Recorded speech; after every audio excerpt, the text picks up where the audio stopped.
दोनों मियाँ बीवी घर और कारोबार ना हथियाने के चक्करों में। सचल बताती है नवीद ना ऑफिस में किसी को पैर नहीं जमाने देता, इसलिए सज्जल ने तो कारोबार अलग कर लिया, क्योंकि नवीद से मुकाबला उसके बस की बात तो नहीं है। हाँ, असद को पीछे नहीं हटना चाहिए। वस्मा गुन्नी मीसनी बनकर तमाशा देखेगी। तो आपका क्या ख्याल है कि उनको इन सब हालात में क्या करना चाहिए? करने को तो बहुत कुछ है। वो तो बड़ा हक और सच का साथ देने की बातें करती है ना, उसूल पसंद बनती है। बताओ जरा कहाँ गई उसकी उसूल पसंदी? बात सुनो, तुम दोनों इस घर की बहुएं हो ना, किस हक से उसने तुम्हारे हाथ से बर्तन छीना? अस्मा ने उसे रोका क्यों नहीं? रोका तो था। तो बीबी, इसको रोकना नहीं कहते, अदद पूरा करना कहते हैं। वो पल्लड़ों का बैलेंस बराबर कर रही है। असद से कहो उसे बात करे, वरना हर रोज ना इस तरह जलील होती रहा करोगी तुम।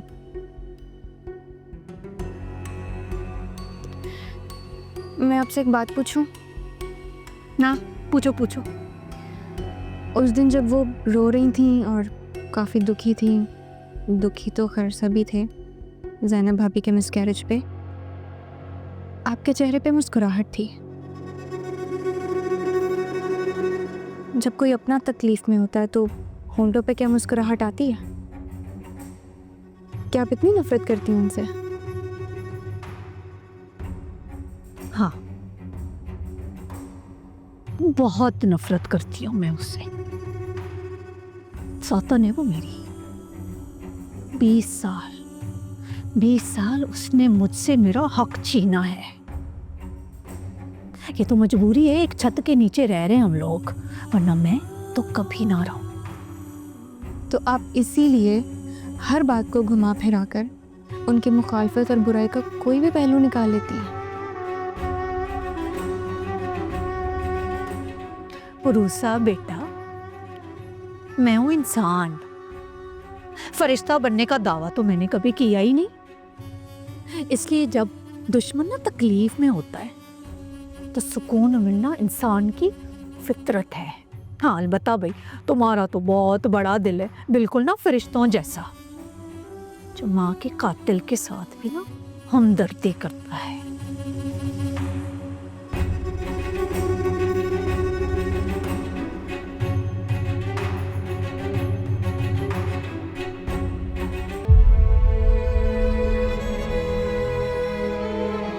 आई एम सॉरी उमर, मेरी वजह से तुम्हारी जॉब चली गई। तुम क्यों सॉरी बोल रही? तुम्हारी गलती नहीं है। मेरी ही तो गलती है। नवीद ने मेरी वजह से ही तो निकाला है तुम्हें नौकरी से। तुम मेरे साथ एंगेज थे और वो इरिटेट हो गया, इसलिए तुम्हें निकाल दिया नौकरी से। खैर, जो होना था वो हो गया। मज़ीद डिस्कस करने से कुछ भी नहीं होगा। मुझे तो आगे की फिक्र हो रही है। जॉब ढूंढनी है मुझे तो इस बात का डर है कि मैं तुम्हें आगे से वक्त नहीं दे पाऊंगा। तुम्हें क्या ज़रूरत है नौकरी ढूंढने की? सजल, मुझे ज़रूरत है जॉब ढूंढने की। मेरी फैमिली है, जिम्मेदारियां हैं, और उन रिस्पॉन्सिबिलिटीज़ को पूरा करने के लिए मुझे अच्छी जॉब और एक अच्छी सैलरी की ज़रूरत है। हाँ, तो वो सैलरी मैं तुम्हें दूंगी। तुम क्यों दोगी? क्योंकि मुझे तुम्हारी ज़रूरत है। देखो, मैंने पहले से सोच के रखा था जब मेरा बुटीक सेटअप हो जाएगा तो मैं तुम्हें जॉब ऑफर करूंगी, लेकिन अब तुम्हारी जॉब चली गई है, तुम फ्री हो, क्यों ढूंढो तुम कहीं और जॉब? मेरे साथ काम करो। सजल, मैं तो हमेशा से तुम्हारे साथ। हाँ, लेकिन अब तुम प्रॉपरली मेरे साथ काम करो और मैं तुम्हें उतनी ही सैलरी दूंगी जितनी नवीद तुम्हें देता था। अजीब से लगेगा ना तुमसे सैलरी लेना, और वैसे भी तुम्हारा बिजनेस अभी तक सेटअप ही नहीं हुआ, और वैसे भी मैं तुम्हें किसी और सेंस में सपोर्ट करता हूँ।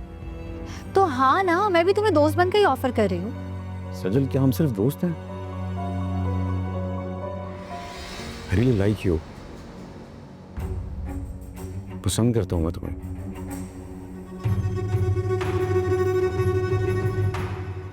मैं तो फ्यूचर में तुम्हें प्रपोज करने का भी सोच रहा था।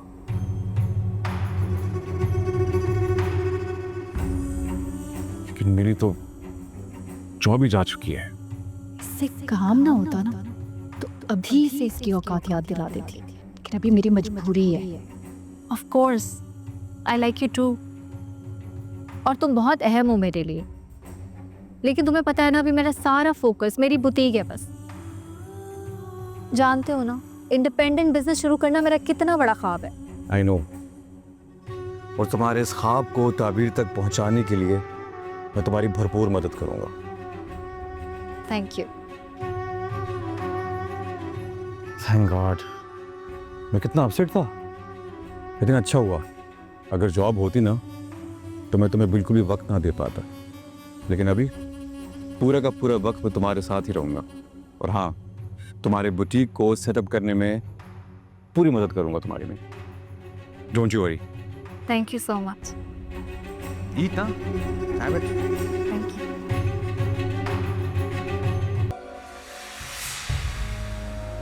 असद, हमें घर चलना चाहिए। पहले खाना तो खा लें, फिर चले जाएंगे। इतनी जल्दी क्या है? पर हमने घर किसी को बताया नहीं है। तो घर जाके बता देंगे, और ना भी बताया तो क्या फर्क पड़ता है? वैसे भी वहाँ कौन है जिसे हमारी परवाह है? चलो खाना खाओ। मेरा कुछ भी खाने का दिल नहीं है।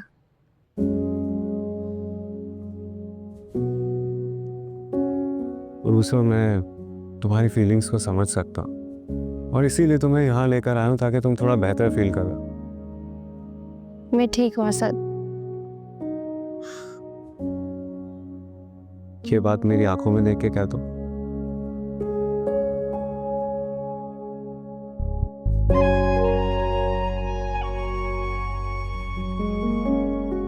पहली बार अम्मी की कब्र पे गई हूँ ना, उनको गुजरे हुए अभी इतना वक्त भी नहीं हुआ। उनकी कब्र की कितनी बुरी हालत थी। काश उनका कोई बेटा होता। मैंने बात की है, वहाँ पे जो बंदा है उसकी ड्यूटी भी लगा दी है, वो सब देख लेगा अब से। And you don't worry at all, अब से मैं खुद रेगुलरली जाया करूँगा। जैसे पापा की कब्र पे जाता हूँ वहाँ भी जाऊँगा। ओके, चल अब खाना खा।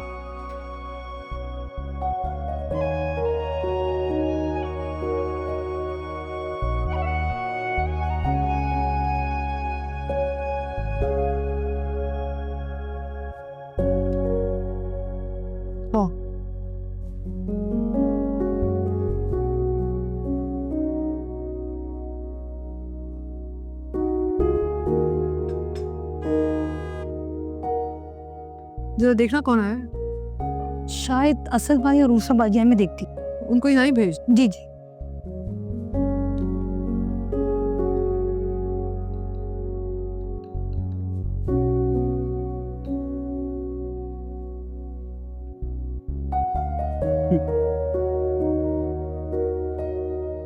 अस्सलाम वालेकुम मॉम। वालेकुम अस्सलाम। अकेले अकेले चाय भी जा रही है? नहीं नहीं, बैठो, आओ, मैं तुम्हारे लिए बनाती हूँ। नहीं नहीं, एक्चुअली लंच लेट किया तो चाय भी नहीं। तो कहाँ से आ रहे हो घूम करके? एक्चुअली मॉम, रूसा कब्रिस्तान जाना चाहती थी अपनी अम्मी की कब्र पे फातिहा पढ़ने, लेकिन वहाँ बहुत उदास हो गई। फिर लंच पे गए थे, लेकिन उसने लंच भी ठीक से नहीं किया।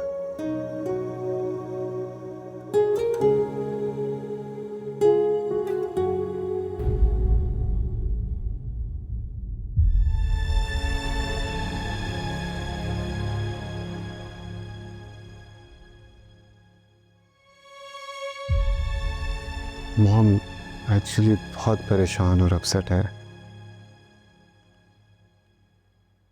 It's okay. Come. Let me give you something to eat. क्या लोगे? नहीं, I'm good. बस आप उसकी बात को दिल पे ना लेना। वो असल में बहुत रोए जा रही है और समझ नहीं आ रहा, बहुत अपसेट है। मैं देख के आता हूँ। मैं समझती हूँ बेटा, तुम जाओ देखो उसका हाल क्या है। जाओ जाओ, I'm okay.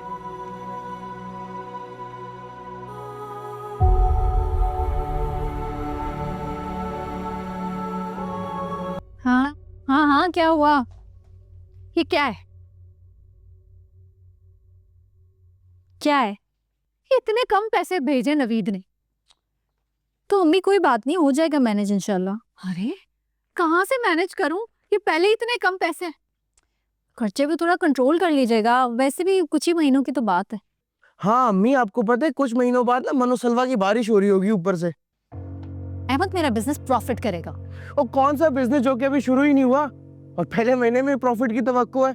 अरे प्रॉफिटेबल कंपनी में बैठ के लाखों का नुकसान कर चुकी हो, प्रॉफिट करेगा, बातें इकरार हुए। बस करो तुम।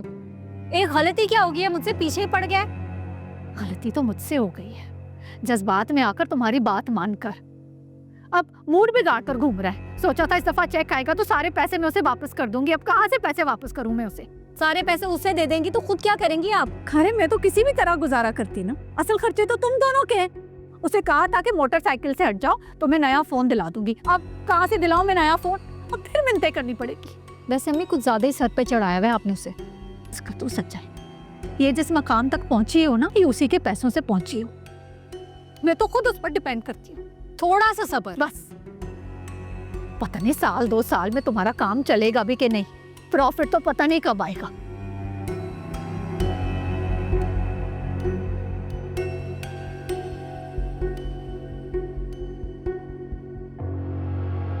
आपको आपके इस ताने का जवाब दूंगी मैं।